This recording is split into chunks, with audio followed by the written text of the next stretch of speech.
You've been fantastic, and I hope you enjoyed it. There is a point. Is there a point to all this? Let's find a point. Is there a point to my act? I would say there is. I have to. The world is like a ride at an amusement park, and when you choose to go on it, you think it's real, because that's how powerful our minds are. And the ride goes up and down and round and round. It has thrills and chills, and it's very brightly colored, and it's very loud, and it's fun for a while. Some people have been on the ride for a long time, and they begin to question, is this real, or is this just a ride? And other people have remembered, and they come back to us, and they say, hey, don't worry, don't be afraid, ever, because this is just a ride. And we kill those people. Shut him up. We have a lot invested in this ride. Shut him up. Look at my furrows of worry. Look at my big bank account and my family. This has to be real. It's just a ride. But we always kill those good guys who try and tell us that. You ever notice that? And let the demons run amok? But it doesn't matter, because it's just a ride. And we can change it anytime we want. It's only a choice. No effort, no work, no job, no savings of money. A choice right now between fear and love. The eyes of fear want you to put bigger locks on your door, buy guns, close yourself off. The eyes of love instead see all of us as one.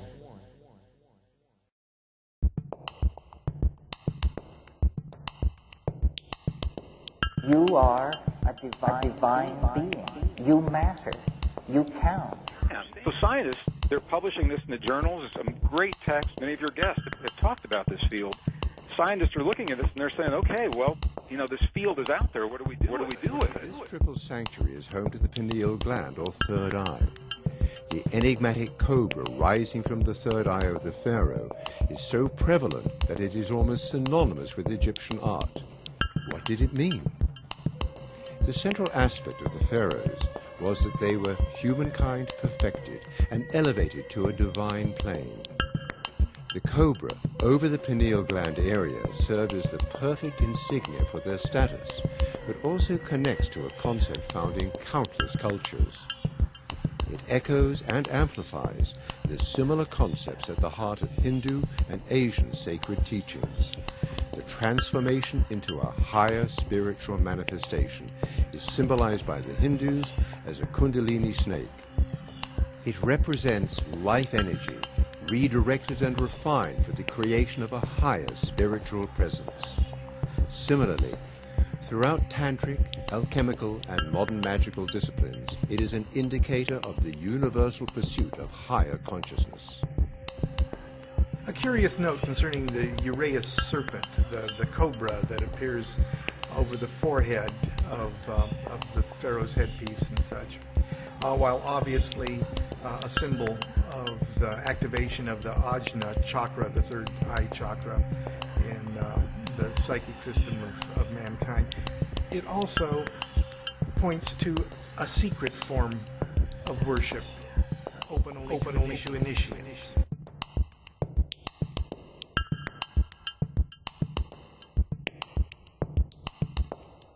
You come from realms of unimaginable power and light, and you will return to those realms. And this is the place where I believe it serves us to go into some of the most ancient traditions, some of them 7,000 years old in the case of the Vedas. The crisis, and there are always crises in the world, especially now, it seems to me, is a crisis in consciousness.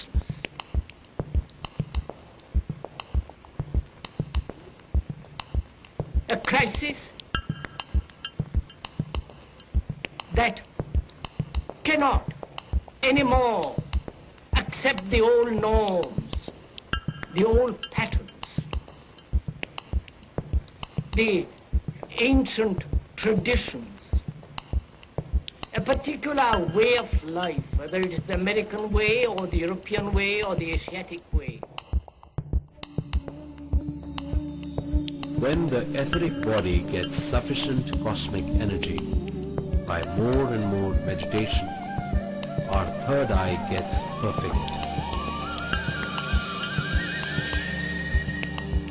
You are a divine being. You matter. You count.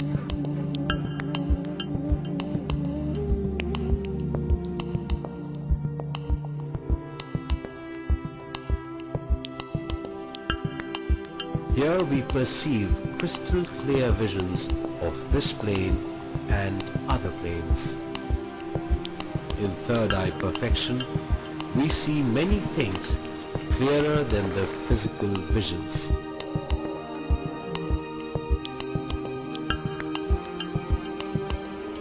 We see other frequency realities. We see the things which are not present in the realm of the five senses. We feel so many things which we cannot express with words.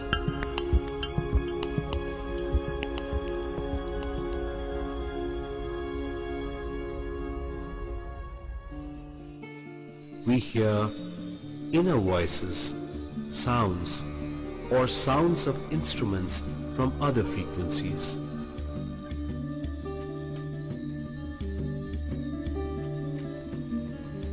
The quality of listening is attention. And when you attend totally, with your whole mind, with your heart, with your nerves, with your eyes and ears completely, in that state of attention, there is the act of listening.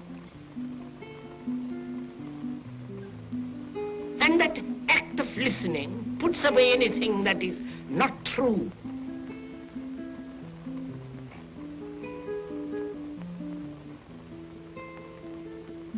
When you give your whole attention to something,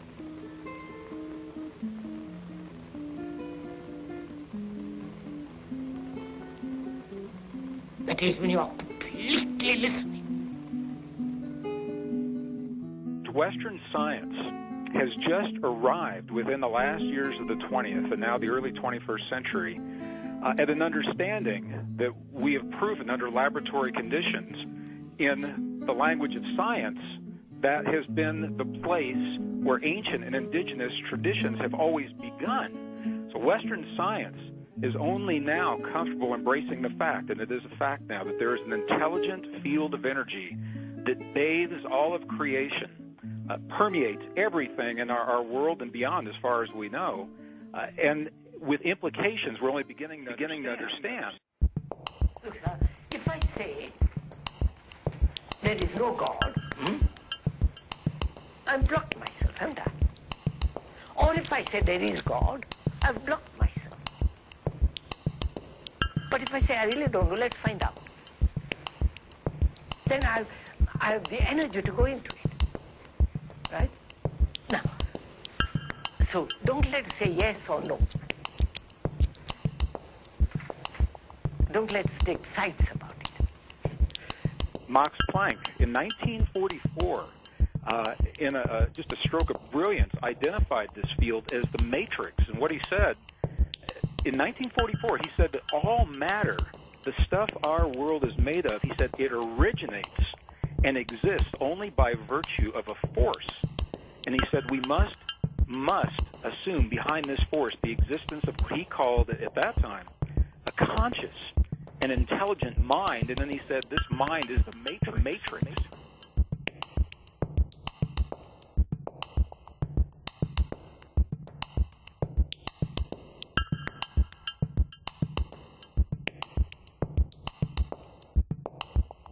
You are a divine being.